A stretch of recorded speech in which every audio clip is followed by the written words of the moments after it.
우린 지금 믿음의 조상 아브라함을 통해서 믿음이 무엇인지, 또 믿음이 삶 속에서 어떻게 구체적으로 나타나야 되는지 그걸 살펴보고 있습니다. 창세기 24장 오늘 본문은 이삭의 결혼 문제를 다루고 있습니다. 특히 아직 결혼하지 않으신 분들에게 귀한 그런 말씀 되기를 바랍니다. 67절이나 되는 긴 이야기입니다.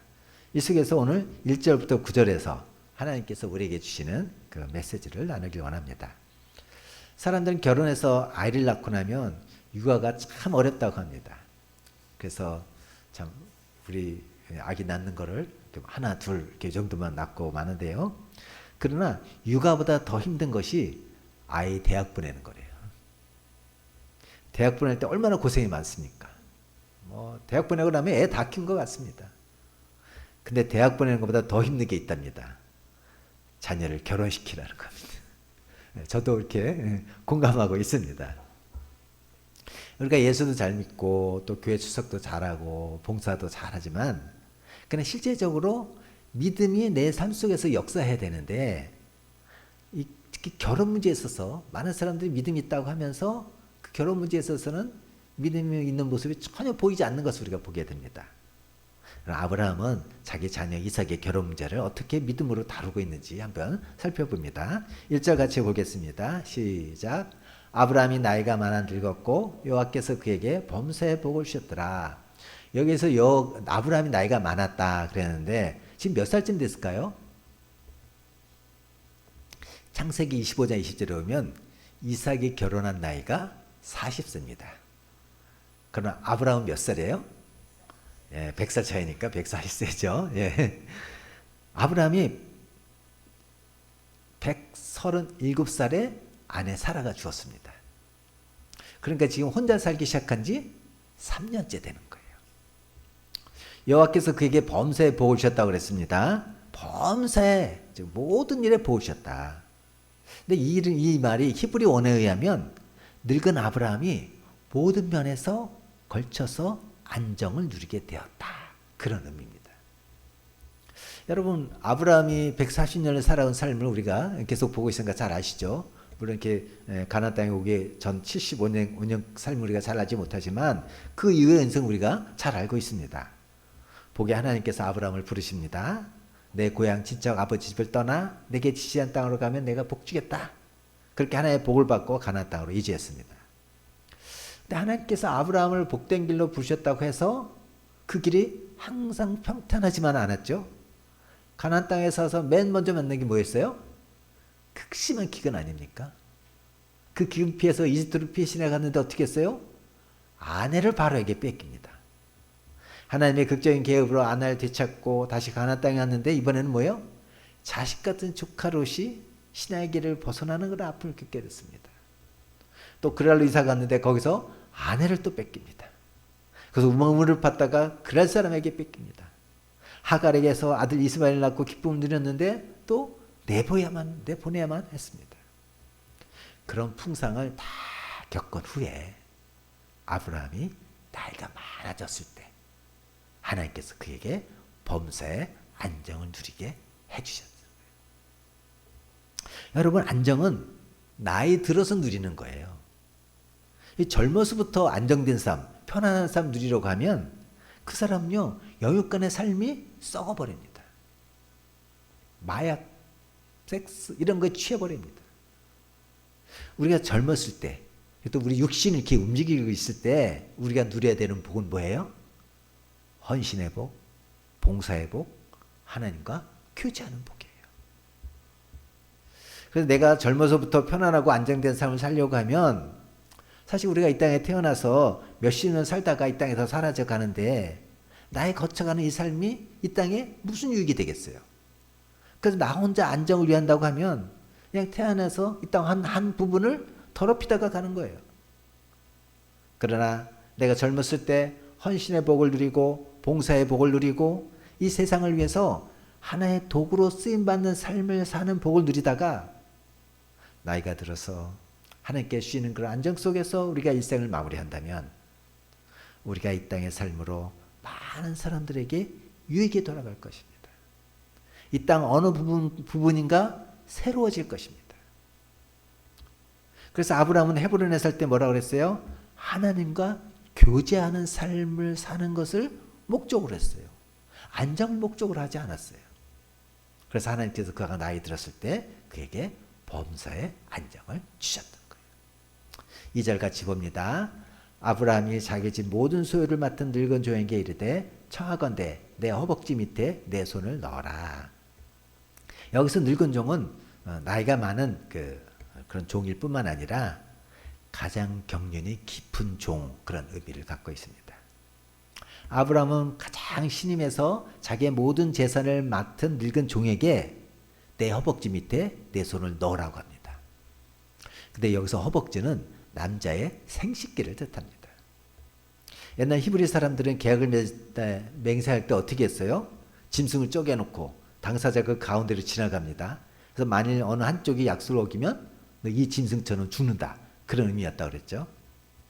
근데 살아가면서 일생일대에 가장 강력하고 엄숙하고 중요한 맹세를 할 때는 자기 사타구니 속에 손을 놓고 맹세를 하게 합니다. 남자의 생식기는 생명의 상징입니다. 생명을 걸자는 거예요. 만약에 이 약속을 안 지키면 죽는다는 의미예요. 바로 그것을 확고하게 약속하는 것이죠. 뭘 맹세시키고 있습니까? 3절입니다. 3절 4절 시작. 내가 너에게 하늘의 하나님 땅의 하나님이신 여호와를 가리켜 맹세하게 하노니 너는 내가 거주하는 이 지방 가나안 족속의 딸 중에서 내 아들을 위하여 아내를 택하지 말고 내 고향 내 족속에게로 가서 내 아들 이삭을 위하여 아내를 택하라. 그래서 하늘의 하나님 땅의 하나님이신 여호와. 여러분, 아브라함은 일생일 때 가장 중요한 맹세를 하게 할 때 자기에게 맹세를 하지 말고 하나님께 맹세를 하게 합니다. 근데 아브라함이 맹세하게 하는 하나님의 호칭을 말할 때 뭐라고 해요? 하늘의 하나님, 땅의 하나님이신 여호와. 우리가 믿는 하나님은 하늘의 하나님이신 동시에 땅의 하나님이세요. 하늘의 하나님은 이 엄청나게 큰 우주를 주관하시는 분, 인류 역사를 주관하시는 분이란 뜻이에요. 우리나라의 역사를 주관하시는 분입니다. 그런데 그렇게 크신 하나님이라고 해서 우리 인간의 세세한 부분에 대해서는 관심이 없으신 분이 아니라 내가 사는 이 땅의 하나님이라는 거예요. 그 큰 우주를 역사하시는 하나님이 나의 가장 사소한 문제에도 간섭해 주시는 하나님이십니다. 그 큰 우주의 하나님께서 내 입술로 발설되지 아니한 내 속의 쉬는 소리까지도 들어주시는 그런 하나님이십니다. 이것이 아브라함이 65년 동안 헤브론에서 하나님과 교제하면서 얻은 결론인 거예요.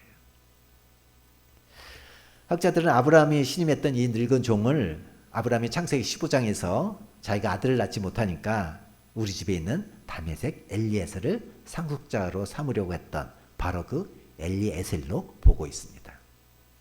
맹세의 내용은 뭡니까? 내가 거주하는 이 지방 가나안 족속의 딸 중에서 내 아들을 위하여 아내를 택하지 말라. 지금 이삭의 결혼을 위해서 맹세를 시키는데 내가 너한테 아들의 결혼을 다 이름한다. 근데 우리가 거주하는 이 가나안 족속, 가나안에 살고 있는 원주민의 딸을 내 아들 이삭의 아내로 택하지 말고 반드시 내 고향 하란으로 가서 나와 같은 동족, 그 민족 가운데서 한 딸을 이삭의 아내로 택해올 것을 맹세하라는 거예요. 목숨 걸라는 거예요.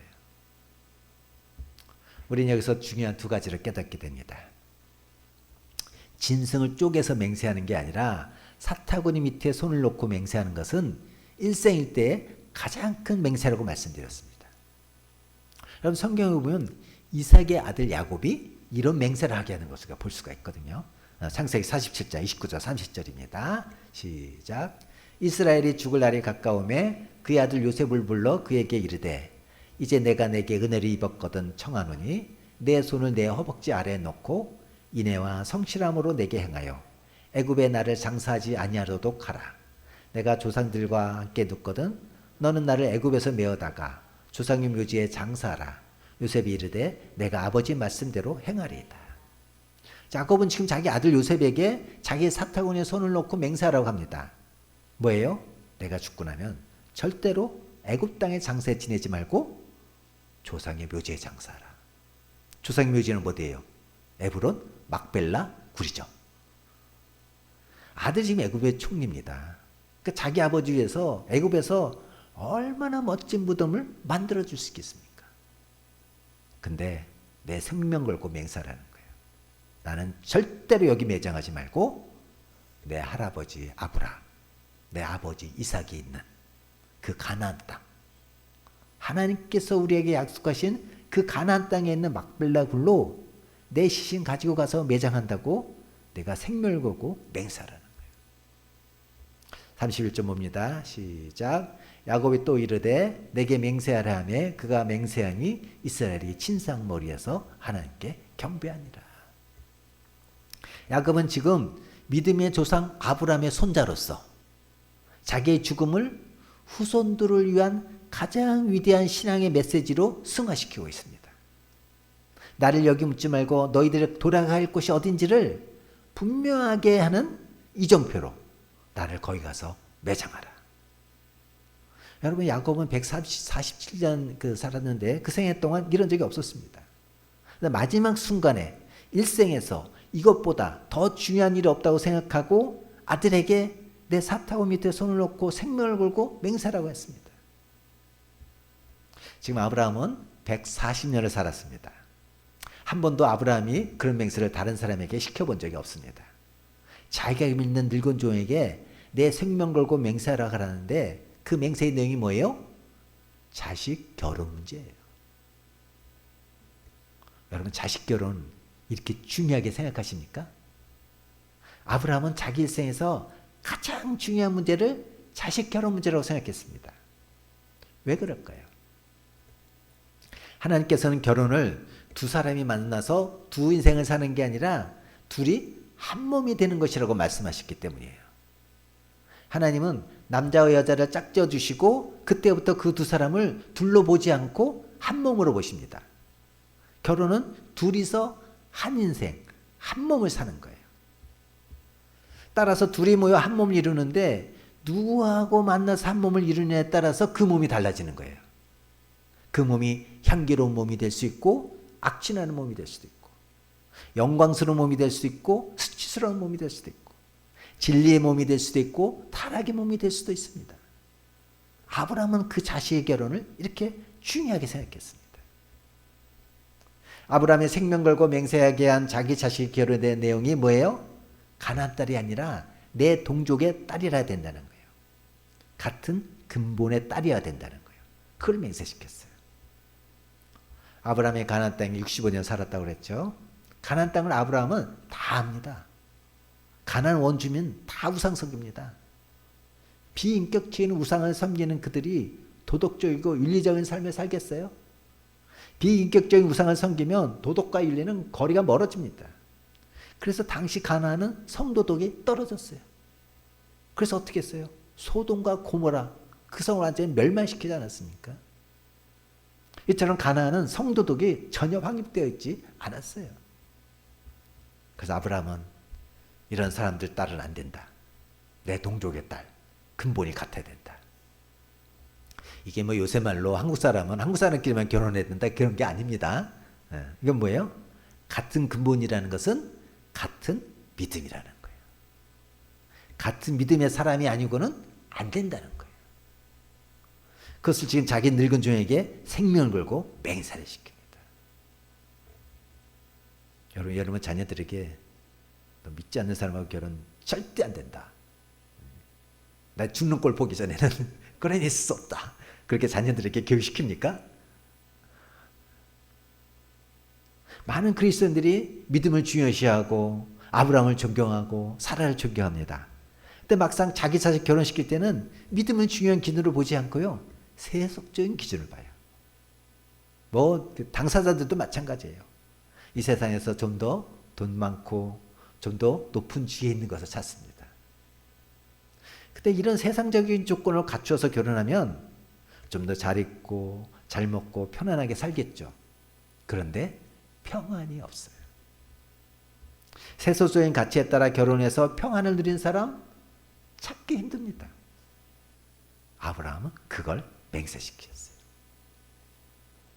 또 하나 3절 4절을 봅니다. 시작. 내가 너에게 하늘의 하나님 땅의 하나님이신 여호와를 그렇게 맹세하게 하노니 너는 내가 거주하는 이 지방 가나안 족속의 딸 중에서 내 아들을 위하여 아내를 택하지 말고 내 고향 내 족속에로 가서 내 아들 이삭을 위하여 아내를 택하라. 여기 아브라함의 말 중에 우리가 또 생각해야 될 게 아브라함은 내 며느리 구해오라고 하지 않고 뭐라고 그랬어요? 내 아들 이삭을 위한 아내를 구해오라고 합니다. 지금 아브라함은 아내 잃은 지 3년 됐어요. 호라비로 살고 있습니다. 제가 작년에 3개월 아내랑 떨어져 있다가 죽는 줄 알았습니다. 나이 든 사람이 혼자 살면 얼마나 불편합니까? 그런데 너는 내 종족에게로 가서 믿음 좋고 착실하고 성결해 보이는 좋은 며느리감 하나 구해라. 아브라함은 그렇게 말하지 않았습니다. 내 아들을 위하여 아내를 선택해와라. 아브라함은 분명히 알고 있었습니다. 자식의 결혼은 내 며느리를 얻는 날, 내 사위를 얻는 날이 아니라 내 자식이 자기 아내를 얻고 내 자식이 자기 남편을 얻는 날이라는 거예요. 많은 그리스도인 부모들이 여기서 잘못 생각합니다. 자식이 결혼하는 것을 자식이 아내를 얻고 남편을 얻기 전에 내가 며느리 얻고 내가 사위 얻는 것으로 착각합니다. 그래서 부모가 자식의 걸림돌이 됩니다. 요즘 젊은이들은 그저 세속적인 가치로 결혼하면 서로가 맞춰 살아가는데 시간이 얼마나 많이 걸리겠습니까? 그래서 티격하고 싸우는데 누가 앞장서서 이혼시킵니까? 부모들이 앞장서서 이혼시켜요. 그래서 젊은이들 중에는 우리는 그만하면 웬만큼 살 수 있는데 우리 부모들이 도저히 안 된다 이렇게 얘기합니다. 왜요? 결혼은 내 며느리를 얻고 내 사위 얻는 날이라고 착각하기 때문이에요. 여러분 절대 아닙니다. 결혼은 내 아들이 자기 아내를 얻기 때문에 결과적으로 내 며느리가 되는 거예요. 결혼은 내 딸이 자기 남편을 얻기 때문에 결과적으로 내 사위가 되는 거예요. 내 아들에게 좋은 여자가 내게 좋은 며느리가 되는 것이지 내게 좋은 며느리가 내 아들에게 좋은 아내가 된다는 보장이 없습니다. 그러니까 아브라함 결혼과는 분명했어요. 근본이 같아야 된다. 뭐예요? 믿음이 같아야 된다. 같은 믿음의 여자를 구해와라. 그리고 자식이 결혼하는 것은 내 며느리를 얻는 게 아니라 내 아들이 아내를 얻는 것이다. 이런 분명한 원칙을 갖고 있었습니다. 이런 면에서 참 아브라함은 위대한 믿음의 조상이고요. 아브라함의 위대한 면이 이런 데서 여지없이 드러나고 있습니다. 근데 늙은 종의 질문이 하나 생겼습니다. 5절입니다. 시작. 종이 이르되 여자가 나를 따라 이 땅으로 오려고 하지 아니하거든 내가 주인의 아들을 주인이 나오신 땅으로 인도하여 돌아가리이까? 가나안 땅과 하란은 얼마 떨어져 있다고 그랬어요? 800km 떨어져 있다고 그랬죠? 얼마나 멉니까? 그죠? 그때 그런데 뭐예요? 신랑 이삭은 가나안에 두고 실물은 가나안에 두고 여자를 데리고 오는 거 이거 어디 쉽겠습니까? 어디 뭐 사진 한 장이라도 있어야 되지 않겠습니까? 그 당시 사진이 어디 있습니까? 종이 생각하기에 오겠다고 할 여자가 있을 리가 없을 것 같아요. 여러분도 마찬가지 아니에요? 그죠? 실물이라도 좀 보고 그 여자가 오겠다고 하면 그럼 제가 가서 이삭을 데리고 가야 됩니까? 이렇게 질문합니다. 5절 6절입니다. 시작. 아브라함이 그에게 이르되 내 아들을 그리고 데리고 돌아가지 아니하도록 하라. 아브라함 안 된다고 합니다. 늙은 종이 생각합니다. 아니 내가 좋은 여자 구했는데 그 여자가 안 온다고 해서 이삭을 하란으로 데려갔는데 이삭이 처갓집에서 가서 눌러 앉고 안 오면 하나님께서 이삭에게 이 가나안 땅을 주장한 것이 엉망이 되니까 그래서 하지 말라는 건가? 그렇게 생각했는데 그게 아니었습니다. 7절 봅니다. 시작. 하늘의 하나님 여호와께서 나를 내 아버지 집과 내 고향 땅에서 떠나게 하시고 내게 말씀하시며 내게 맹세하여 이르기를 이 땅을 내 시에 주리라 하셨으니 그가 그 사자를 너보다 앞서 보내실지라 내가 거기서 내 아들을 위하여 아내를 택할지니라. 뭐예요? 하나님께서 내 고향에 살 때 이 가나안으로 부르셨다. 그리고 이 가나안 땅을 내 씨한테 준다고 약속하셨다. 그러므로 나와 근본이 같은 믿음이 같은 내 민족의 딸 중에서 하나님께서 반드시 내 아들을 위해서 배필을 예비해 주셨음을 나는 믿는다. 하나님께서 당신의 사자를 너보다 앞서 보내실 거다. 넌 가서 데려오기만 하면 된다. 이런 확실한 믿음이 있었어요. 여기서 앞서 보내신다는 건요, 내가 가기 전에 앞서 가서 미리 다 해놓는다 뭐 그런 의미라기보다는 문자 그대로는 뭐라고 되어 있냐면 하나님께서 내 얼굴 앞에서 내 면전 앞에서 계신다 이런 뜻이에요. 그러니까 네가 가서 어떤 여자를 봤는데 네가 전혀 오해할 수 없도록 내 얼굴 앞에서 분명히 이게 이삭의 아내라는 걸 가르쳐 주실 거라는 거예요. 그러면서 그냥 가라 그런 의미입니다. 8절 봅니다. 시작. 만일 여자가 너를 따라오려고 하지 아니하면 나의 이 맹세와 너와 상관이 없나니 오직 내 아들을 데리고 그리로 가지 말지니라. 내가 믿음으로 여자 한 명을 선택했는데 여자가 안 온다고 합니다. 그러면 내가 이 맹세 안 지키면 죽는다고 내 사타구니 위에 손을 놓고 맹세하고 있는데 내가 선택한 여자가 안 온다고 하면 그 맹세에서 너는 자유롭다. 걱정하지 마라. 그러니까 내 아들 데리고 갈 생각 하지 말고 이 땅 가서 만나면 데려와라. 참 터무니없는 소리죠. 네. 맹신처럼 보이죠. 아브라함이 왜 이렇게 하고 있어요? 성경에 나타난 최초의 결혼식은 창세기 2장에 나왔던 아담과 하와의 결혼식입니다. 에덴 동산에 있었던 결혼식이었죠. 두 번째 성경에 나타난 결혼식이 바로 이 이삭과 리브가의 결혼이에요. 그 이전에는 가령 노아도 그냥 아내가 있습니다. 아브라함도 그냥 사라하고 부부가 된 거죠. 어떻게 만나고 어떻게 결혼하고 그런 이야기가 없습니다. 그래서 아담과 하와의 결혼은 에덴 동산에 있었던 결혼으로 모든 결혼의 표본입니다. 모든 결혼의 원칙적인 것이 바로 그 속에 다 들어있습니다. 그러니까 지금 아브라함은 에덴 동산 밖에서 성경에 나타난 최초의 결혼식을 자기 아들을 위해서 예비하는데 바로 창세기 2장에 나타났던 그 결혼의 모범 원칙을 그대로 따르는 것이에요. 2장 21절, 창세기 2장 21절 이제 봅니다. 시작. 여호와 하나님이 아담을 깊이 잠들게 하시니 잠들매 그가 그 갈빗대 하나를 취하고 살로 대신 채우시고. 하나님께서 남자와 여자를 짝지어 주시고 너희 둘이 한 몸이 되라 하시는데 남자와 여자의 근본이 다르면 어떻게 한 몸이 되겠어요? 근데 여기 남자와 여자의 근본이 다르지 않습니다. 하나님께서 남자는 뭐예요? 흙으로 지으셨고 여자는 그 남자의 갈빗뼈로 지으셨어요. 근본이 같은 거예요. 그래서 결혼의 첫 번째 원칙은 남자와 여자의 근본은 같은 겁니다.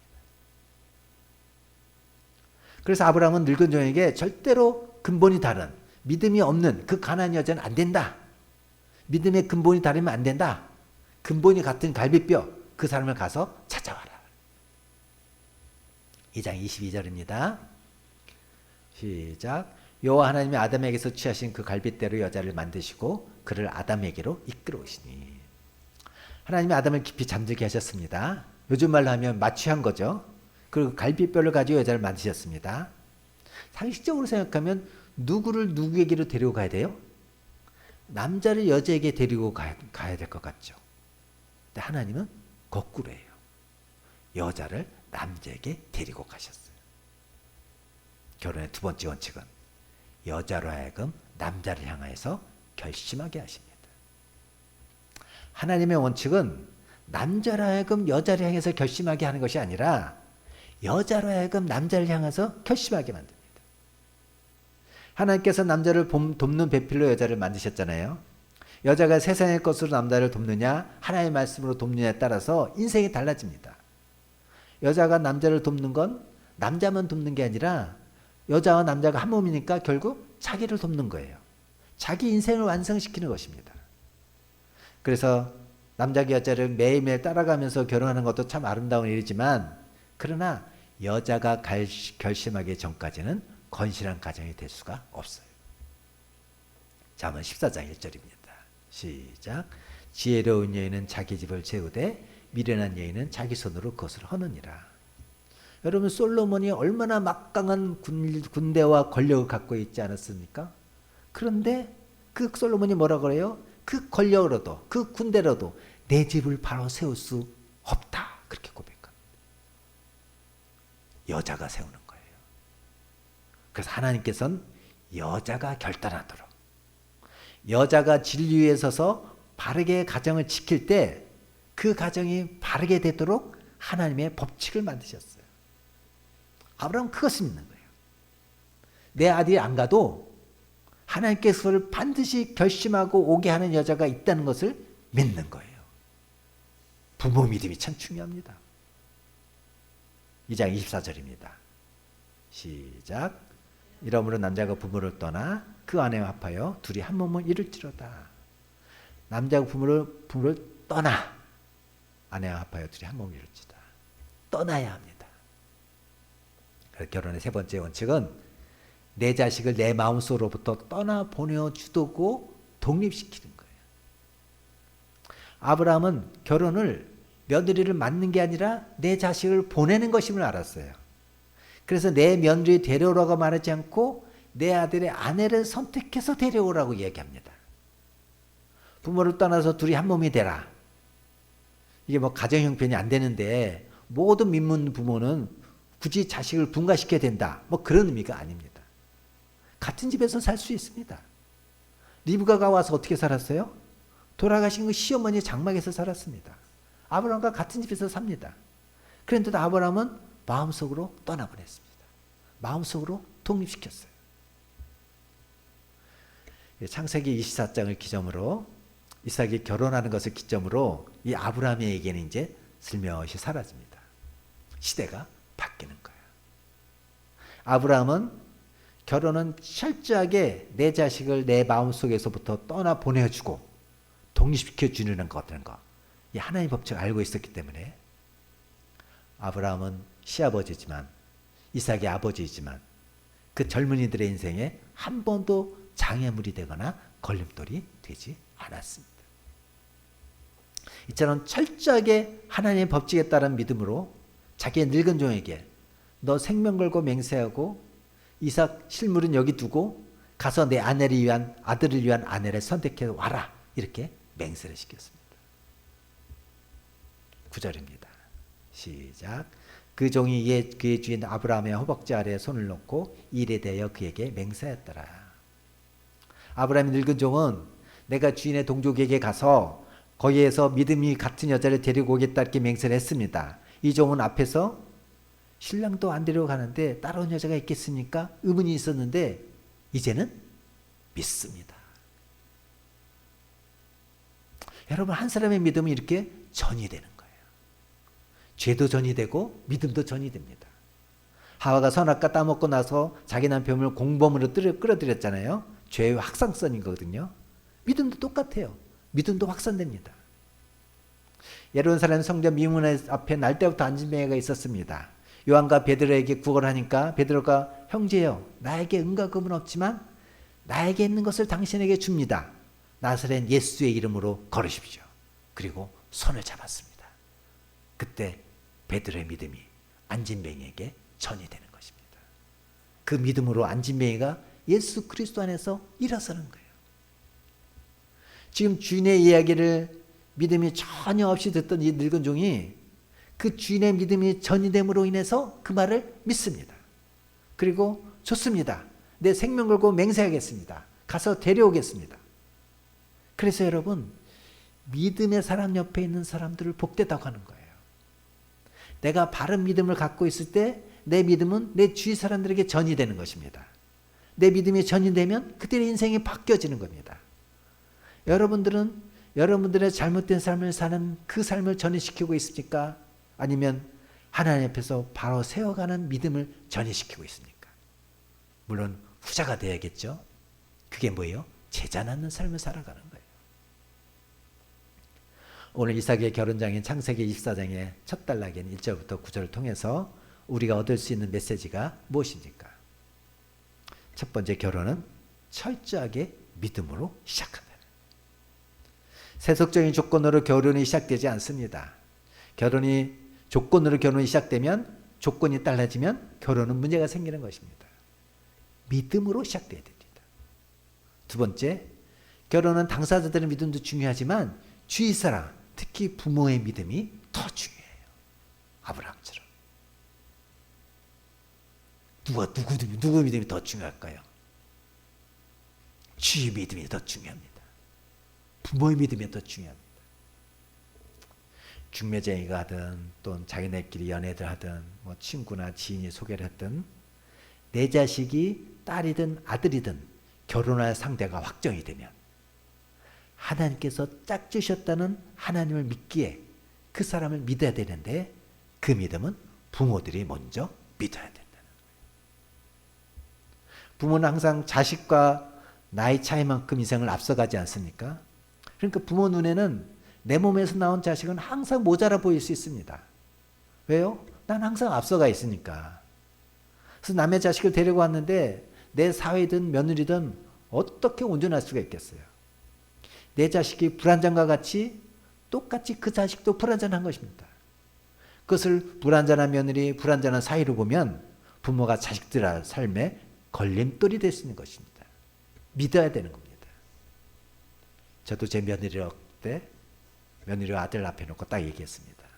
3년 동안 상대방에게 전혀 비판하거나 요구하지 말라. 그대로 받아들이라. 믿음을 가져라. 지금 잘 살고 있습니다. 아브라함은 하나님께서 이 모든 것을 섭리하심을 믿기에 내가 어떤 여자를 데리고 오든 나는 이삭의 아버지로서 그 여자가 내 아들의 아내라고 믿는다. 그런 거예요. 이삭의 자세도 무엇입니까? 당신이 누구를 데리고 오든 내 아내로 나도 믿겠다는 겁니다. 리브가가 올 때 리브가의 심정은 무엇이었습니까? 내가 지금 중매쟁이 말만 믿고 뭐 실물은커녕 사진도 보지 않고 내가 지금 가는데 내 남편이 어디 좀 부족하고 결점이 있어도 하나님께서 짝지으신 남편으로 믿겠다는 거예요. 그래서 결혼은 철저히 믿음으로 시작되고 믿음으로 지속되고 믿음으로 끝나는 거예요. 그런 가정을 통해서 하나님의 역사가 일어나는 것이고 하나님의 사랑과 행복이 열매 맺게 되는 것입니다. 이 믿음 없으면 가정은 언제든지 흔들릴 수 있습니다. 어찌 결혼만 그렇겠습니까? 우리 가정 생활만 어찌 그렇겠습니까? 우리 인생 전반이, 네 인생을 전체가 그렇습니다. 철저한 믿음. 오늘도 내가 눈을 떴을 때 내 눈앞에 내가 예상했던 것과 아무리 다른 상황이 벌어진다 할지라도 그 속에 나를 앞서 보내신 하나님의 사자가 계획한 하나님의 뜻이 이루어지고 있다는 믿음을 가질 때만 그리스도인으로서 오늘도 말씀 속에서 존귀한 것을 작정하고 그 작정한 것을 실행할 수 있지 않겠습니까? 그런 믿음의 승리자가 되시기를 축복합니다.